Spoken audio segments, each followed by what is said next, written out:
Devant les journalistes à la Maison de la Presse ce vendredi, le Collège des avocats de Côte d'Ivoire a pris acte de la décision de la Cour africaine des droits de l'homme et des peuples rendue le 22 avril dernier dans l'affaire Guillaume Soro.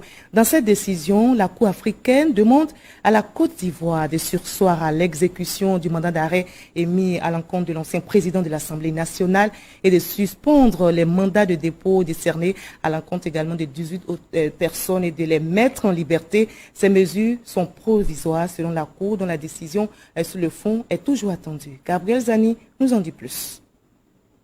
Sa décision est connue depuis le mercredi 22 avril. La KDHP, la Cour africaine des droits de l'homme et des peuples, demande à l'État de Côte d'Ivoire de surseoir à l'exécution du mandat d'arrêt émis contre Guillaume Soro et de suspendre les mandats de dépôt décernés contre 18 personnes et de les mettre en liberté. Le Collège des avocats de l'État de Côte d'Ivoire dit qu'il respecte cette décision. Nous prenons acte de cette décision qui, ainsi que la Cour l'indique expressément, selon la Cour, et je cite, pour lever toute ambiguïté, est de nature provisoire et ne préjuge en rien les conclusions que la Cour formulera sur sa compétence, la recevabilité et le fond de la requête introductive d'instance.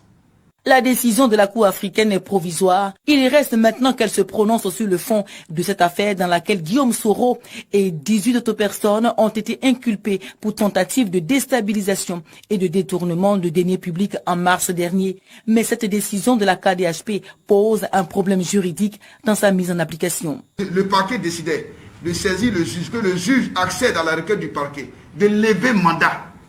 Est-ce que vous direz que c'est en exécution de cette décision?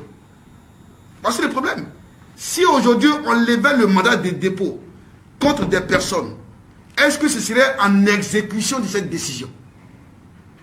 C'est ça le problème. En droit, ce ne serait pas en exécution de la décision. Ce serait pas une mesure régalienne du juge. Pour les avocats de l'État ivoirien, la décision de la Cour est un coup d'épée dans l'eau. L'audience sur le fond de cette affaire est prévue se tenir le 28 avril prochain.